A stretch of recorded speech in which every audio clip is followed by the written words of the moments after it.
I think you could say that it was our stethoscope, basically. And we're probably about as accurate as she is. And it's a statistical process, and this is as another fairly accurate picture of what it's like using GWAS. We don't really know how good it is, and we'll see with further investigation once we understand beta scores better.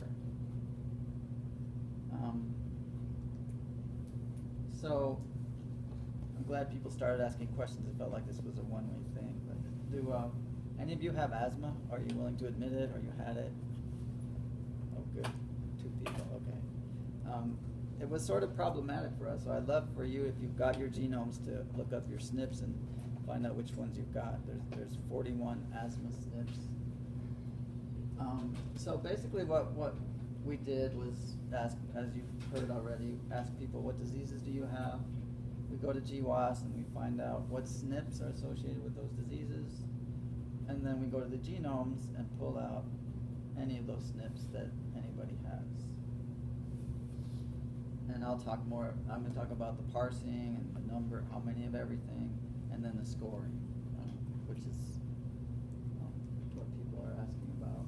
So this is just, there's some numbers. There were 17,000, total number of SNPs in GWAS is almost 18,000 for about 1,400 diseases. 2 examples, acne had 8 SNPs, gout has 5 SNPs. So if you combine the reported traits with GWAS, there were 156 reported traits, and only 117 of those are in GWAS. And that has and they have about a little over 3,000 SNPs associated with them. So, which is quite a few. But then when you take the genomes, even though, as Mark said, you've got 4 million SNPs in every genome, now you match the 3,000 to the 4 million in every person, and to me there's a surprisingly small number.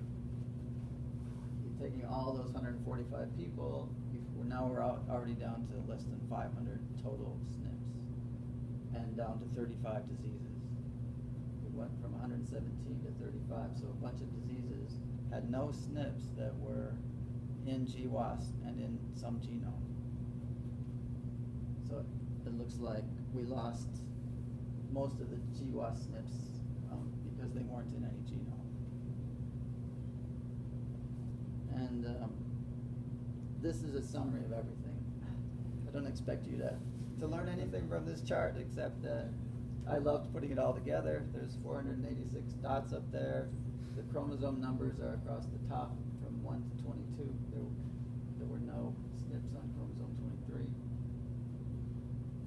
The 35 diseases are on the right. And you can see how many SNPs and what chromosomes they were on for each disease. Just a couple examples. Rheumatoid arthritis had one of the highest frequency of SNPs, 87 of them. And there were 7 different diseases that had only a single SNP. Allergic dermatitis was one of them. So I don't know, I'm throwing a lot of stuff out. Are you following me still? Any questions? I have one kind of clarification question, I guess. So in GWAS, that's 17,000 SNPs that it had and 1,400 diseases, right? So those were all of the SNPs. Yeah. So that was all correlated in GWAS.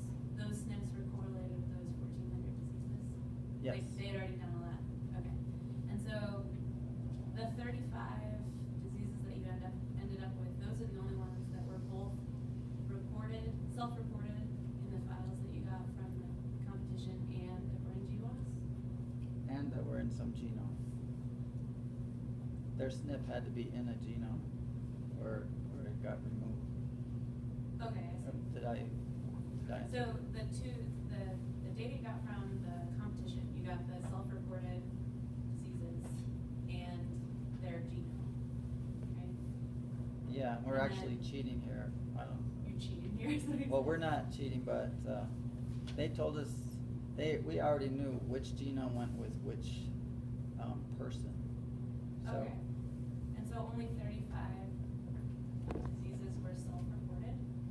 Is that where that comes from? I don't know where the 35 comes from. I guess it's where I'll... I'm not sure I could say this, which way to say it. So, are you asking like why weren't there 117 diseases Yeah. still? I mean, do you understand how we dropped from 156 to 117? People reported 156 different diseases, Yeah. but only 117 were in GWAS. Okay. And then if you take all of those SNPs from those 117 diseases, many of those SNPs were not in anyone's genome, so we didn't care about them. So we threw them out and we're left with 500 SNPs, 35 diseases. I get it. We could have looked at the other diseases, but nobody had any of the SNPs, so there's no data there. That makes sense. Thank you. So now, I think I'm going to talk about the scoring, which to me that was like, and for a while the scoring didn't work at all. And that was because there was a bug in my code, but basically it's like nothing correlated. The group of people that didn't have the disease scored higher than the people that did have the disease. So that's what we're trying to do, is just validate it here. And the way you do it, as Mark said, is you multiply, because these are probabilities. We tried everything. First we tried who has the most SNPs. We just treated them all equally and say, well, you're more likely to have disease if you have more SNPs for the disease. And then we tried adding them, and then at the last minute we realized we should be multiplying them, which helped a lot. So as an example, if you've got 5 of the acne SNPs and you multiply the betas together and you get a score of 2.47 if you happen to have those first 5 SNPs. Did you find anything that caused you to question the GWAS in terms of just things that were so anomalous in your population that they just didn't match up with the GWAS at all? Well, the thing I'm struggling with right now is many of the beta scores are less than 1. Or some of them, I shouldn't say many, which means that they're protected basically. If you have this SNP, you're less likely to have this disease. But we didn't really look at enough data to say that we're actually questioning GWAS. We don't have enough experience yet, I would say. I wouldn't question GWAS. But there were challenging things in it, which, let me jump to that right here. If you look up asthma in GWAS, which is how we started, our software is all automatic, and so we started out just parsing the word asthma out of GWAS, and you actually find more than this number of studies, but the ones that actually had data in a genome was down to this number. So first we just used any SNP from GWAS that had the word asthma in the study name. But then this was an example of where asthma looked, the people without asthma had a higher score. So then I looked at it again just last week and found that there were 3 SNPs with a very high beta, above 5, and 5 with a very low beta, almost like 0.2. And so if you're multiplying the SNPs here and you've got a bunch in there that are close to 0, your total score is going to be close to 0. And so for some traits, that's what happens. For example, hypertension. But if you parse GWAS with you required only the word asthma in the name of the study, then you get these 11 SNPs, which are all well behaved. You'd expect scores to be a little over 1. And then the results make sense. I don't have a result on that one, but the results for acne look like this. I think this is my attempt to answer the question that you asked over here. Did I skip? So if you take all 145 people, you score their SNPs and put the group together that had acne and find the median. There were 57 people that had acne. take the median of, you normalize their scores, which I don't know if you want me to talk about what normalizing is, but it just gets the results between 0 and 1. So the median for the people who had acne was 0.445. For those who didn't have it, it was 0.441. 88 people who didn't have it. So to me, this at least somewhat validates our methods, that we're using GWAS correctly, potentially. This was true in almost all the diseases that we looked at. So whether we multiplied or added betas, I wouldn't say almost all, but most. So that's basically my conclusion. I feel like there's something else I wanted to say though.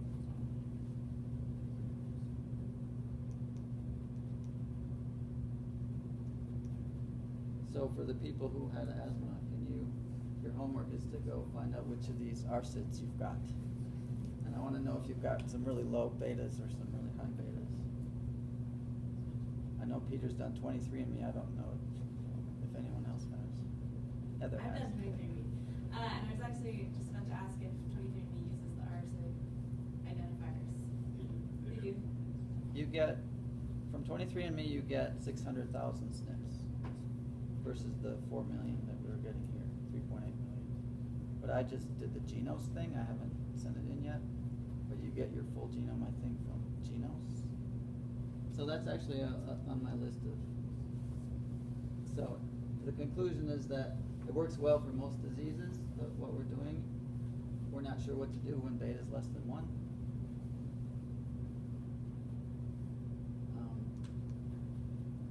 So things that we could do in the future is complete the challenge, the PGP 2015 challenge, to actually match the genomes to the people when you don't know who's who. And that's going to require probably better SNP selection and combining, as Mark started to talk about, combining the scores across diseases and multivariate statistics. We have the scores, we just need to do the next steps.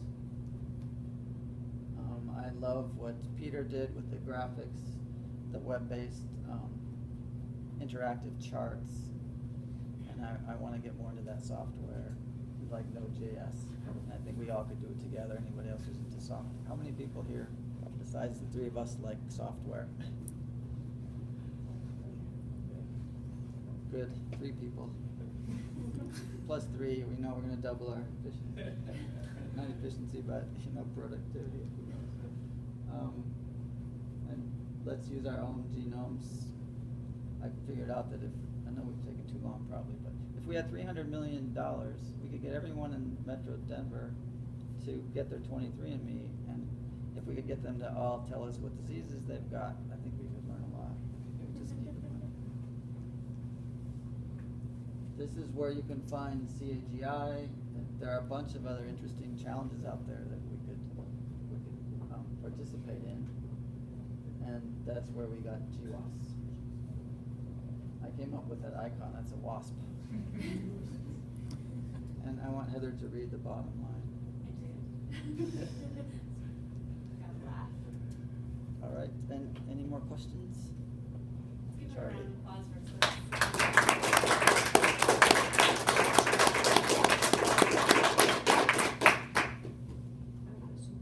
for Charlie, did you have a question?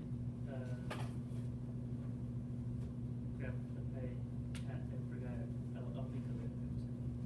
Okay. The challenge that you did, who put this together and what is their purpose? So CAGI put it together. I don't, like Mark, I can't remember what CAGI stands. Does it tell you up there? CAGI put it together, but the challenge itself, I think it's a bunch of different groups. The challenge itself is PGP 2015, which means Personal Genome Project, and that's done by Harvard. And you can join that. I've joined it, but they still haven't asked me for a sample yet. They're slow about where they're getting samples from. And then for free, you can get your own full genome. They use it in their studies.